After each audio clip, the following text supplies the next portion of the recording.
would you say, Marty, is if you were to be scared of one player more than anyone else at United for this game, who is it? Look, I'll be honest with you guys, right? I think your front three, I know you asked for one, but I think your front three has the potential to absolutely, do some real damage with Sesko, Kuna and Mbeumo. I really rate them all. Do you know what? I think it was when I watched Sesko against, was it Burnley? And that was the first time I'd scored seen... twice. Yes, and had some other chances. It's the first time I've really looked at him in a Manchester United shirt, and they've kind of unlocked how he plays, putting the ball onto... I mean, one of those goals he scored was fantastic. It was a beautiful finish. And that is, if you watch his sort of highlight reels and stuff like that, he scored similar goals to that. And he is a guy that, listen, he's powerful. He likes to get shots off. He's good in the air. I would have liked Kuna at Arsenal, if I'm honest with you. He is a special player that can literally pull a rabbit out of a hat. He pick up the ball outside the box before you know it's in the top corner. I know he's been a little bit slightly inconsistent. And obviously in Mbeumo, you know what you're getting with him. He will charge down that right-hand side, cut in and out of players and look to put it past the goalkeeper. He's a dynamic player. And all three of those combined, it's just, under Amorim, obviously I know he's not there anymore. I was like, why is Kobbie Mainoo? Looking at your Manchester, you needed a goalkeeper, potentially another centre-back, but you were playing with a back three. Luke Shaw is a left-sided centre-back. He's a very good left-back. And then obviously Kobbie Mainoo, like what was going on there? You play him with a double pivot with Casemiro and Bruno Fernandes. When he was playing him out of position, it was like, what? Bruno Fernandes in a 10, he's a decent player. And you play that, you set that team out like that. It's pretty straightforward, and it looks like that's what Carrick has done against City. That's why you made City look average. That should have really been. Could have easily been 4-5-6-0. It really should have been. Close to at least 6-0. 3 or 4-0, yeah. Yeah, like I think how many goals you had? 3 goals disallowed. Yeah, 3 goals disallowed. Hit the post, hit the bar. Hit the post. Donnarumma made twice. a couple of fantastic saves. Yeah. You mentioned Sesko, you mentioned Kuna, you mentioned Mbeumo. You didn't say Amad Diallo, who I think could be there. That could He's been mint, and even at AFCON he was class. He's such a wild card. That's the thing with Amad. He's a wild card. He's a quality player. He's someone that can unlock. Yep. I actually think Arsenal, if I'm honest, if on a counter he's our most fearful of him and Mbeumo. Mbeumo's done obviously for Brentford against us a lot of times. So I don't know if he's going to put Timber left back to stop that. That's one thing I'm because we're going to go to the fullbacks next. I just don't know if he's going to put Timber there, put Ben right back. Obviously, we're going for the Premier League title. Don't you just think it's a bit unfair that you just could have kept Amorim for at least up until just after this game? We might have lost to City. I'm seeing I'm seeing a lot of Arsenal fans saying, "Can you keep Thomas Frank until the City game?" Then after the City game, true, bro. I don't know why. Everyone loves a manager. We always end up doing the manager bounce teams as well.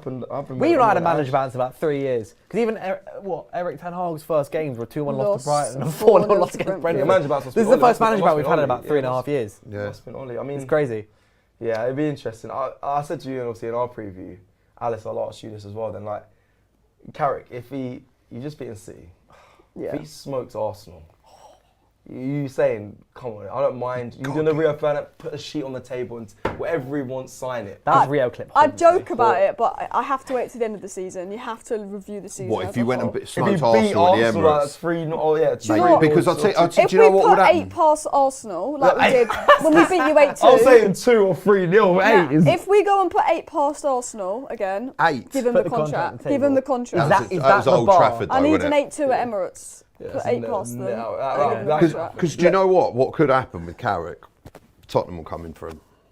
Laurie keeps saying that. Abby was saying that. Laurie keeps saying that. They've been next to him. So apparently they were looking at him before we went and nicked him.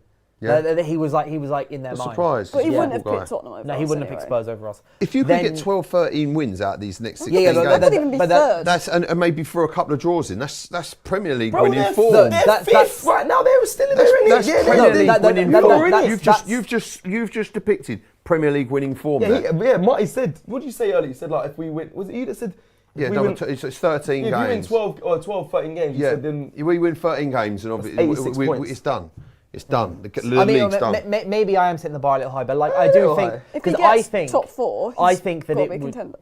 Yeah, yes. But they have to interview other I managers. think but what I do think will be incredibly unfair is for people to go, oh, but look what happened with Solskjaer. I think they are two completely different people. And it shouldn't be done like... Solskjaer. Yeah, but I mean in the way everyone was like, well, look what happened with Solskjaer, after you hired him, it went but wrong. That is a comparison that I think shouldn't be in the room with us. The one worry is when you're interim, you're only thinking short term. As soon as he becomes the manager, he's like, now which players do I want to get rid of?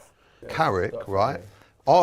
He's given us our DNA back. And I know I've seen loads of things, online going, United fans going, we've got our DNA back. It's a serious... Michael Carrick knows Manchester United. Yes. And for me, the problem with Manchester United has been looking at it, they haven't had their DNA. They've got no real identity. You're in this, 3-4-3 system of just nothingness going through these managers. You need, for me, having an ex-player that is... decent manager, maybe coming in and putting your club back together and being back to being the great club of world football that you are. And the identity of the manager, Mourinho, Van Gaal, Ten Hag, they are not. But whereas what I see, just in that City game with Carrick, wave after wave of attack. That's what Man U do. Those are the Man U. It's what we've always done. You're watching Manchester United for all of my life.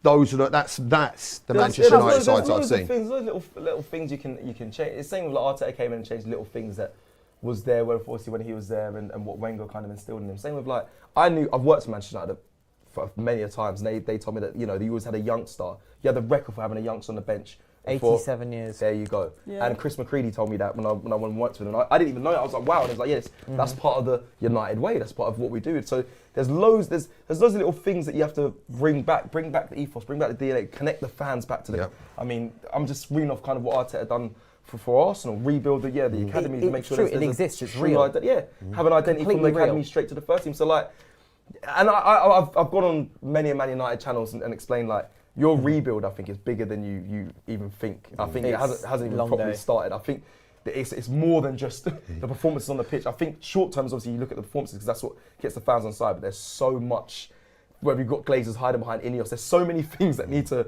change. But we'll do that for another podcast. But I'm saying, little things need to change. Carrick has got little signs of it, but you're not gonna. I guess PTSD of Ollie is why people are saying, well, let's just wait what happens. And I think it should wait. If he smokes Arsenal, but if he smokes Arsenal, I will be singing his song from when I wake up until I get in this office. The entire Live at 5 show. When I'm brushing my teeth, I'm gonna put it on the TV. I'm gonna go to bed and sing myself to sleep with Michael Carrick's I'm just gonna be shameless on Twitter for a whole week. It's gonna be fantastic. Many of your fans would say, give him. I'm telling you, would say, give it.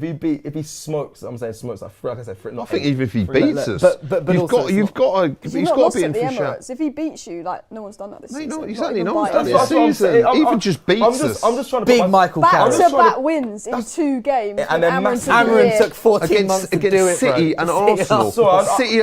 Yeah, I know we're pushing a narrative, but I'm just trying to put myself in you guys' shoes. If I had an internet come in and beat City and Arsenal, and the Emirates, I would be saying we've got to be looking at him maybe to do something. We don't win back-to-back games. Look, if that was to happen again, I don't think it will happen, but I will just sit and smile for a week. I'll be happy. I'll just be shameless. I'll be on the slopes. I'll be on the slopes skiing, sitting, smiling, and then be saying, "I can't wait to see our new manager come in." That's what you basically say. I can't wait to see us play Fulham.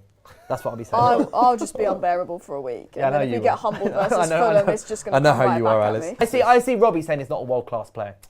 He walks into Arsenal and he brings you trophies. No, that's a lie. He doesn't work in our team. He's a quality player. He's amazing for you. World-class He's a good player. He'd bench Odegaard. He doesn't work in our system. I'm telling you, he doesn't work in our system. You'd have won a trophy. Or Eze. Every player is as good as Bruno Fernandes until it comes to actually playing against Bruno Fernandes. Simmons, and then they're nowhere near. But when teams play against Arsenal, they play low. There's the spaces that Bruno finds in when United play against other teams, you don't get that at Arsenal. I promise you. Even Odegaard's starting to suffer.